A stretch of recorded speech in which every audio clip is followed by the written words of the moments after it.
Most traders lose money not because they lack information, but because they enter trades at the worst possible moments. You can have the best strategy in the world, but if your entry timing is off by just a few minutes, you'll watch your account bleed while the market does exactly what you predicted, just without you in it. The difference between consistently profitable traders and those who keep blowing accounts comes down to a systematic approach to finding entry points that actually work. Think about the last trade you took that went against you immediately. You probably saw the setup, got excited, clicked buy or sell, and then watched in horror as the price moved in the opposite direction. That feeling in your gut, that sinking sensation, it happens because you skipped the critical steps that separate random gambling from calculated trading. Today I'm walking you through the exact 7-step test that professional traders use before risking a single dollar in the market. Step 1 is confirming the overall market structure. Before you even think about where to enter a trade, you need to understand what the bigger picture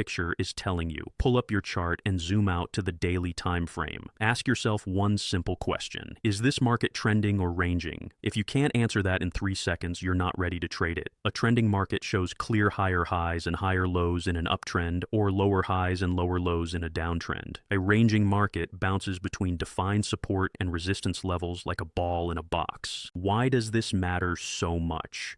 Because the strategy you use in a trending market will destroy your account in a ranging market, and vice versa. In a trend, you want to buy pullbacks and sell rallies. In a range, you want to buy support and sell resistance. Mixing these up is like bringing a surfboard to a lake. The tool doesn't match the environment. Look at the past 20 to 30 candles on the daily chart. Draw a line connecting the major swing highs and another connecting the major swing lows. If these lines are parallel and relatively flat, you're ranging. If one line is angled significantly up or down, you're trending. This takes 15 seconds but saves you from trades that never had a chance. Step 2 is identifying your key levels before you do anything else. Support and resistance aren't just lines on a chart. They're psychological battlegrounds where buyers and sellers have previously fought and they'll fight there again.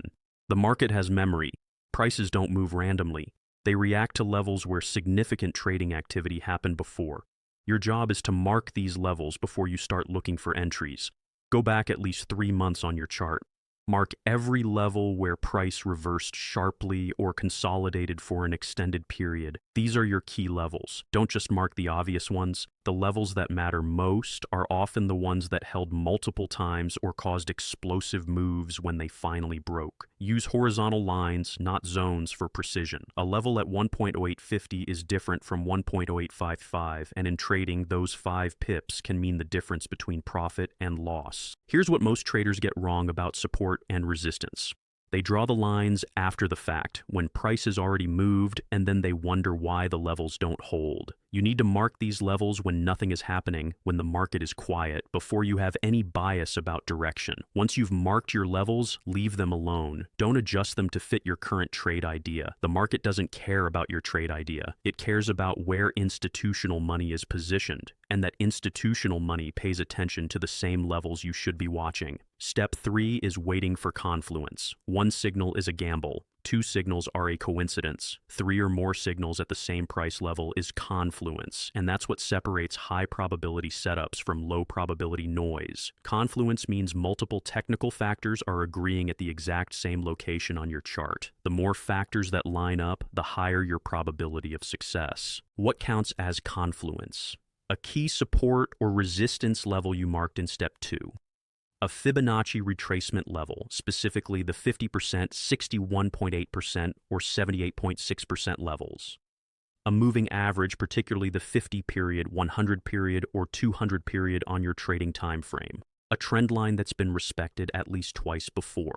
A round number, because human psychology loves round numbers and institutions use them for orders. Previous day high or low, previous week high or low, or previous month high or low. When 3 or more of these factors stack at the same price point, your edge increases dramatically. Let me give you a real example. Say you're trading EUR USD and price pulls back to 1.0800. You notice that 1.0800 is a previous resistance level that's now support. It's also the 61.8% Fibonacci retracement of the recent leg up, and the 50-period moving average on the 4-hour chart is sitting right there too. That's 3 confluences. Now you're not just guessing, you're trading at a price point where the market has mathematical and psychological reasons to react. Most losing traders take trades with 0 or 1 confluence.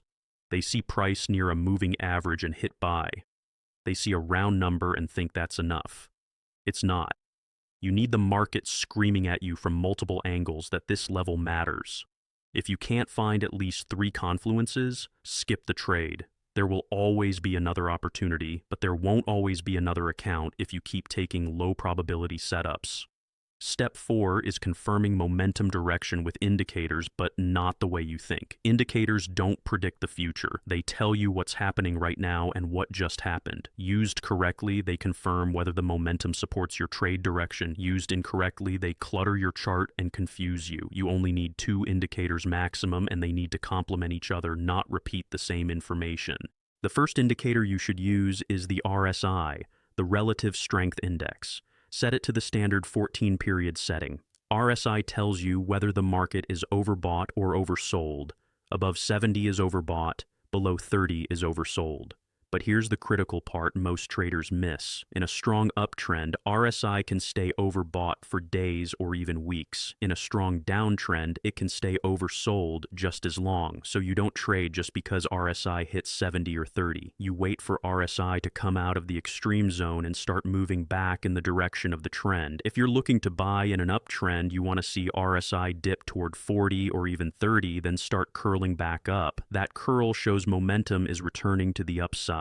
If you're looking to sell in a downtrend, you want RSI to spike towards 60 or even 70, then start curling back down. That curl shows momentum is returning to the downside. The curl is your trigger, not the level itself, but the change in direction of the indicator. The second indicator you should use is the MACD, the Moving Average Convergence Divergence. This indicator shows you the relationship between 2 moving averages and whether momentum is strengthening or weakening. When the MACD line crosses above the signal line, bullish momentum is building. When it crosses below, bearish momentum is building. But just like RSI, you don't trade the cross in isolation. You want the MACD cross to happen in the same direction as your trade and ideally near the 0 line. A bullish cross near the 0 line after a pullback in an uptrend is powerful. A bearish cross near the 0 line after a rally in a downtrend is equally powerful. Crosses that happen far from the 0 line often lead to whipsaws. Crosses near the 0 line lead to sustained moves. Combine RSI showing momentum returning with a MACD cross in the same direction, and you've got confirmation that the market is ready to move in your favor. Step 5 is checking the higher time frame for permission. This is the step that prevents you from fighting the bigger picture. You can have a perfect setup on the 15-minute chart, but if the 1-hour or 4-hour chart is screaming the opposite direction, your trade is probably doomed. The higher time frame always wins, always. It has more data, more participants, and more institutional money behind it. Here's the rule. If you trade on the 15-minute chart, check the 1-hour and 4-hour. If you trade on the 1-hour chart, check the 4-hour and daily. If you trade on the 4-hour chart, check the daily and weekly. You're looking for alignment. Is the higher time frame trending in the same direction as your intended trade? Is it at a level that supports your trade or contradicts it? Let's say you found a perfect buy setup on the 15-minute chart. Price bounced off support, you've got confluence, RSI is curling up, MACD crossed bullish, everything looks great. Then you check the 1-hour chart and see that price is hitting major resistance right where you want to buy. That 1-hour resistance will likely stop your 15-minute move in its tracks. The trade might work for a few pips, but it won't run. Higher time frame resistance is a ceiling. Higher time frame support is a floor. Trade with them, not against them. The best trades happen when your entry time frame and the higher time frame are telling the same story. A buy setup on the 15-minute chart that aligns with an uptrend on the 1-hour and 4-hour is a high probability trade. A buy setup on the 15-minute chart that fights a downtrend on the 1-hour is a gamble. Check the higher time frame every single time. It takes 10 seconds and saves you from trades that were never going to work. Step 6 is determining your exact entry trigger. You've done all the analysis, you know the structure, you've marked your levels, you've found confluence, you've confirmed momentum, you've checked the higher time frame. Now you need a specific price action signal that says enter now. Not in 5 minutes, not later today, but right now. This trigger is what separates analysis from execution. The best entry triggers are simple and repeatable. You don't need fancy patterns, you need clarity. Here are the 3 entry triggers that work in almost every market condition. The first is the rejection candle. This is a candle with a long wick and a small body. The wick shows that price tested a level and got rejected hard. Buyers or sellers pushed price away from that level with force. If you see a rejection candle at your confluence zone in the direction of your trade, that's your trigger. For a buy trade, you want to see a candle with a long lower wick at support. Price dropped, tested the level, and buyers shoved it back up. Enter when the next candle breaks above the high of that rejection candle. For a sell trade, you want a candle with a long upper wick at resistance. Price spiked up, tested the level, and sellers hammered it back down. Enter when the next candle breaks below the low of that rejection candle. The second trigger is the break and retest. This works beautifully when a key level breaks. Price breaks through a level, pulls back to test it from the other side, and then continues in the break direction. Old resistance becomes new support. Old support becomes new resistance. When you see a clean break of a level, don't chase it. Wait for the retest. Price will often come back to that level within the next few candles or the next few hours. When it does, and when it holds, that's your entry. The third trigger is the engulfing candle. This is a candle that completely engulfs the previous candle. A bullish engulfing candle opens below the previous candle's close and closes above the previous candle's open. It shows buyers overwhelmed sellers. A bearish engulfing candle does the opposite. It opens above the previous candle's close and closes below the previous candle's open, showing sellers overwhelmed buyers.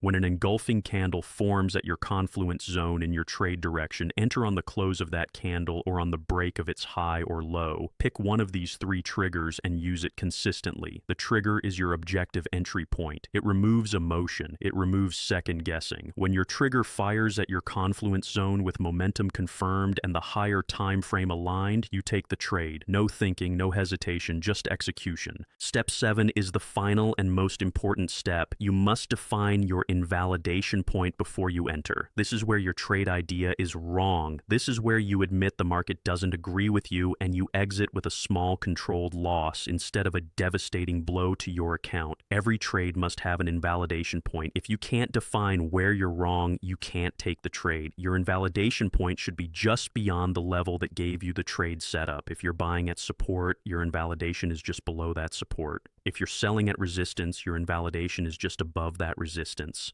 The exact distance depends on the volatility of the asset you're trading, but a general rule is to place your stop loss 10 to 20 pips beyond the level on Forex pairs or 0.5% to 1% beyond the level on stocks and indices. Here's the part most traders struggle with.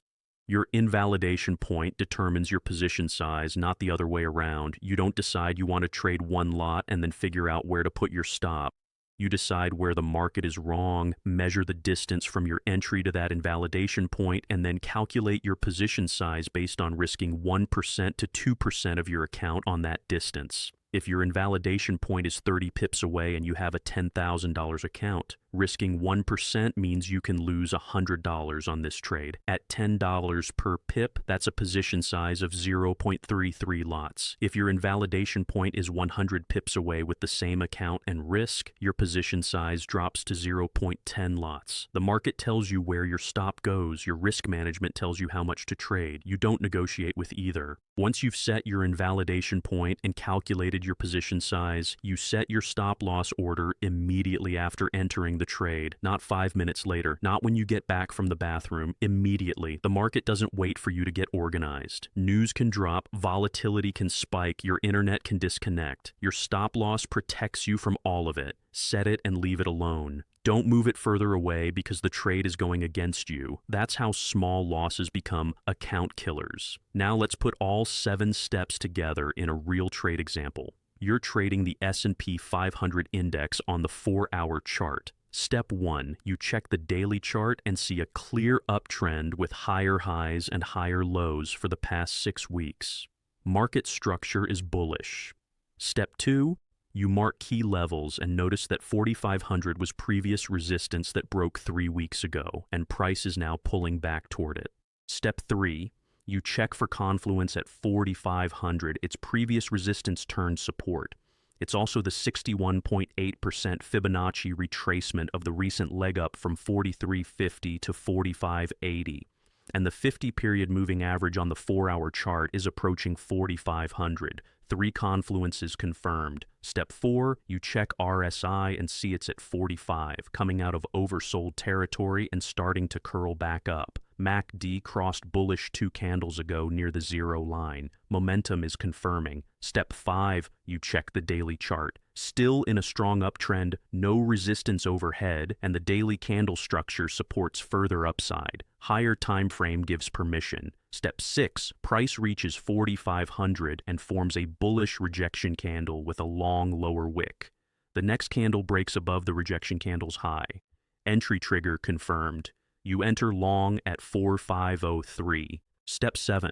Your invalidation point is below the recent swing low at 4,485, giving you 18 points of risk. You're risking 1% of your $50,000 account, which is $500. At $50 per point on one contract, 18 points equals $900 risk per contract. So you trade half a contract to risk approximately $450. You set your stop loss at 4,484 immediately after entering. Your target is the previous high at 4,580, giving you 77 points of potential profit, more than a 4-to-1 reward to risk ratio. This is what a complete trade looks like when you follow all 7 steps. You're not guessing, you're not hoping, you're executing a plan based on structure, levels, confluence, momentum, time frame alignment, a clear trigger, and defined risk. This is how professionals trade. This is how you build consistency. The 7-step test works in any market and any time frame because it's based on universal principles of how price moves and how risk management protects you. Markets trend and range. Price respects levels where activity happened before. Confluence increases probability. Momentum confirms direction. Higher time frames set the context. Triggers define entry. Invalidation points protect capital. These principles don't change whether you're trading stocks, forex, crypto, or commodities. What changes is how you apply them to your specific market and your specific risk tolerance. A scalper on the 1-minute chart goes through the same 7 steps as a swing trader on the daily chart. The time frames are different, the levels are different, the position sizes are different, but the process is identical. Check structure, mark levels, find confluence, confirm momentum, align time frames, wait for the trigger, define invalidation, execute. The biggest mistake traders make is skipping steps because they're impatient. They see a setup that looks good and jump in without checking the higher time frame. They find confluence but don't wait for a trigger. They enter with momentum confirmation but forget to set a stop loss. Every step you skip reduces your edge. Every shortcut increases your risk. The 7-step test only works when you do all 7 steps in order every single time. Start using this test on your next 10 trades. Don't worry about profit yet, just focus on following the process. Mark structure, identify levels, find 3 confluences minimum, check RSI and MACD, verify higher time frame alignment, wait for your trigger, set your invalidation point before you enter. Do this 10 times and track your results. You'll notice something interesting. Even if some trades lose, your losses will be smaller and more controlled. Your wins will be larger and more consistent. Your overall equity curve will start moving in the right direction. That's the power of a systematic approach. You remove emotion, you remove guesswork.